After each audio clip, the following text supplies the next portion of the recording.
Je voudrais vous parler en fait d'une innovation, d'une expérimentation qui a été conduite au Royaume-Uni et maintenant qui date d'une bonne vingtaine d'années. Donc vous voyez, c'est pas récent.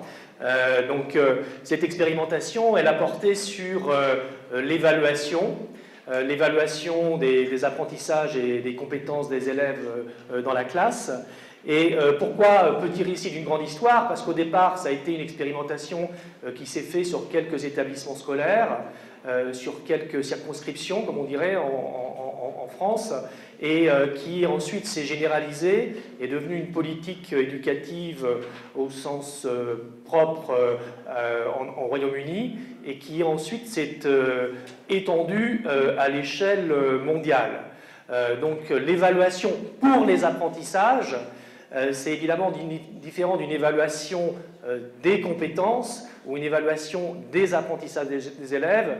Je ne décris pas ce que c'est maintenant, mais vous allez avoir l'occasion de comprendre ce que ça veut dire évaluation pour les apprentissages, qui est la traduction anglaise de Assessment for Learning. Le problème qui se posait aux enseignants anglais, lorsqu'on leur a demandé de développer l'évaluation des compétences des élèves, c'est qu'on leur donnait des outils dont ils ne se servaient pas, et puis ils étaient effectivement soit sur des pratiques de testing, soit sur des pratiques de la notation, dont ils se rendaient compte que finalement ce n'était pas très pertinent du point de vue des pratiques pédagogiques. Ils étaient évidemment surchargés par les évaluations. Donc ils avaient évidemment beaucoup d'évaluations à faire passer tout au long de l'année dans la classe. Ils ne voyaient pas très bien l'utilité de ces évaluations. Et ça avait pour effet évidemment de les fatiguer fortement parce qu'ils y passaient beaucoup de temps. Et ils engageaient beaucoup d'énergie et beaucoup d'efforts avec finalement peu de résultats en termes de retour de leurs élèves dans la classe. Et puis les élèves eux-mêmes, ils étaient évalués et relativement stigmatisés à travers des classements, ce qui fait que ça engendrait beaucoup de démotivation par rapport aux résultats de ces évaluations standardisées. Alors pendant ce temps-là, il se posait évidemment beaucoup de questions, mais évidemment le ministère de l'Éducation anglais se posait aussi beaucoup de questions parce qu'il avait investi beaucoup d'argent dans la fabrication des tests, des évaluations standardisées, et il n'en voyait pas forcément non plus les résultats, et il se rendait compte finalement qu'il avait passé beaucoup de temps à réfléchir à ces évaluations standardisées et qu'elles étaient peu utilisées par les enseignants. Donc on a fait appel à deux chercheurs, Paul Black et Dylan Williams, qui étaient des spécialistes de l'évaluation et qui à l'époque en fait participaient à un groupe national de travail sur l'évaluation commandé par le ministère de l'Éducation anglais. On leur a demandé de réfléchir à la façon d'améliorer les pratiques d'évaluation des enseignants dans la classe. Ce groupe de travail a réfléchi et a produit une revue de la littérature internationale de recherche pour voir qu'est-ce qui était efficace, qu'est-ce qui marchait en termes d'évaluation, comme on le dit, évaluation sommative et évaluation formative. Et ils se sont rendus compte que finalement l'évaluation formative, sans renier complètement l'évaluation sommative, parce qu'il y a toujours des tests que doivent passer ou des examens que doivent passer les élèves, mais que l'évaluation formative elle pouvait avoir un effet bénéfique à partir du moment où les objectifs de l'évaluation étaient clairement définis et partagés avec les élèves, et à partir du moment où les élèves pouvaient eux-mêmes être engagés dans la démarche d'évaluation dans la classe. Alors ils se sont dit, à partir de cette synthèse de la littérature internationale de recherche, comment est-ce qu'on peut accompagner les enseignants et partager un certain nombre de résultats avec ces enseignants. L'idée est que, d'un côté, on a une expertise qui est produite par la recherche, qui sont à partir de savoirs scientifiques, à partir de preuves qui sont établies de l'efficacité de tel ou tel dispositif, de l'efficacité de telle ou telle pratique.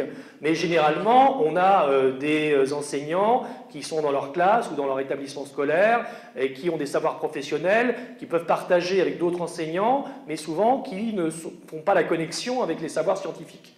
Donc comment croiser ces savoirs scientifiques et ces savoirs professionnels?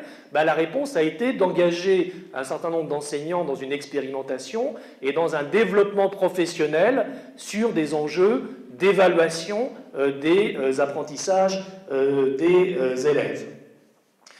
Donc, ces chercheurs, experts, ont accepté d'une certaine manière de sortir de leur magistère, d'aller sur le terrain et d'accompagner les enseignants pendant 2 ans en essayant de réfléchir avec eux sur les moyens d'améliorer les pratiques d'évaluation dans la classe. Donc il y avait des réunions régulières qui étaient faites entre ces enseignants et les chercheurs où les enseignants expliquaient leurs problèmes et les chercheurs allaient trouver des solutions dans la littérature de recherche qui pouvaient permettre de répondre aux problèmes des enseignants. Ce que, avec François Muller, plus tard, en reprenant les travaux d'un autre chercheur, on a qualifié d'amis critiques. C'est-à-dire, dans le développement professionnel, on n'est pas intelligent tout seul, on n'est pas expert tout seul, qu'on soit d'ailleurs enseignant ou formateur. On a besoin d'être accompagné dans son développement professionnel et d'avoir un regard extérieur qui permet de gagner en réflexivité sur sa pratique. Donc l'ami critique, c'est l'ami qui accompagne une équipe, qui apporte justement, parce qu'il n'appartient pas à cette équipe, il n'appartient pas à ce groupe professionnel, qui apporte un regard extérieur et qui en même temps est critique parce qu'il a cette réflexivité, mais ami parce qu'il cherche aussi des solutions qui permettent aux enseignants de trouver eux-mêmes les solutions à leur pratique pédagogique dans la classe. Donc on peut dire que ces 2 chercheurs, Black et William, ont joué le rôle d'amis critiques en accompagnant ces enseignants sur un temps long dans un programme de développement professionnel continu. Donc l'idée était de partir véritablement des questions que se posaient les enseignants, de faire l'analyse des pratiques de classe et de faire de l'innovation, mais par petites touches, par petites étapes, en essayant à chaque fois d'expérimenter un changement de posture de l'enseignant dans la classe. Donc la première chose qu'ont fait les 2 experts, c'est qu'ils se sont rendus compte que dans la littérature internationale de recherche sur l'évaluation, il y avait des travaux qui avaient été conduits sur le questionnement oral des élèves et qu'on arrivait à la conclusion qu'entre le moment où l'enseignant posait une question dans la classe et où il allait solliciter les réponses des élèves, s'écoulait moins d'1 minute. Donc ce moins d'1 minute faisait que tout simplement les élèves n'avaient pas le temps d'élaborer une vraie démarche cognitive pour répondre aux questions des enseignants. Donc partant de ce constat de la recherche, tout simplement, ces chercheurs ont dit aux enseignants, eh bien, on va essayer d'allonger le temps d'attente.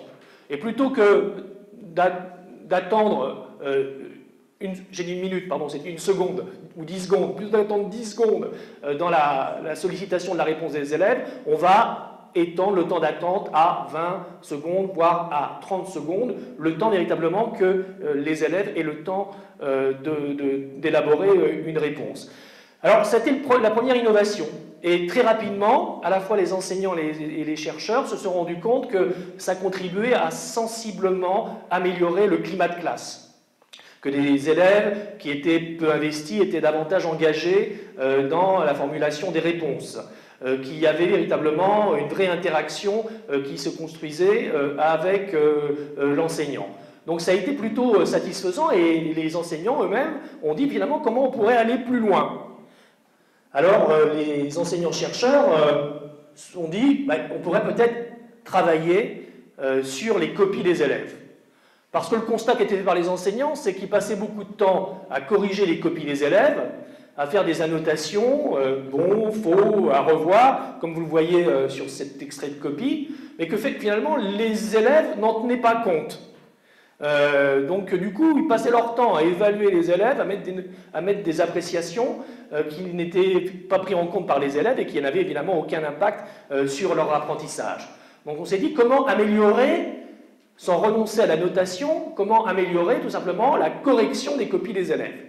Et donc, ce qu'ils ont proposé, c'est plutôt que d'avoir systématiquement des remarques négatives sur la copie, c'est d'avoir sur chaque copie 3 remarques positives qui montraient en quoi l'élève était dans une dynamique de réussite, qu'il avait réussi quelque chose, même pour une note véritablement basse. Et en plus de ces 3 remarques positives, il était demandé à chaque enseignant d'indiquer pour chaque élève un exercice ou une page du manuel auquel il pouvait se référer pour améliorer telle ou telle compétence qui avait été identifiée comme déficiente par l'enseignant.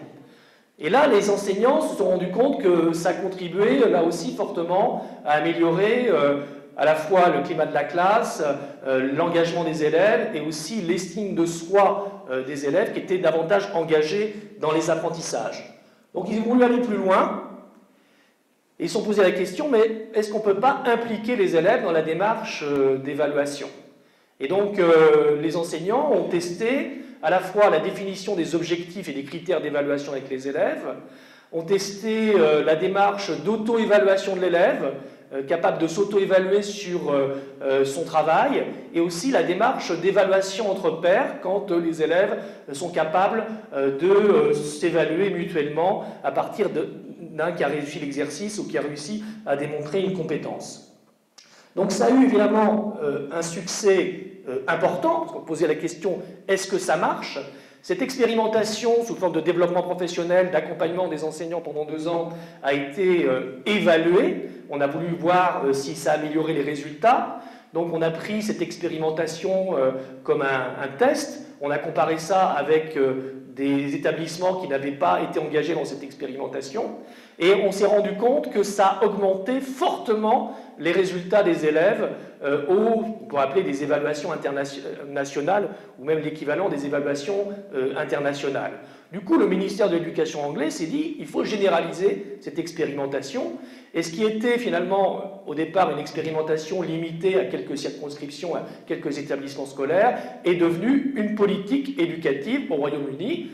Ça s'est étendu, on l'a maintenant en Écosse, on l'a dans pas mal de pays, par exemple en Norvège aussi, ça s'est largement diffusé. Et on demande aux enseignants de développer l'évaluation pour les apprentissages, de faire en sorte que cette évaluation soit une ressource dans la classe, dans la pratique pédagogique, avec une implication forte des élèves.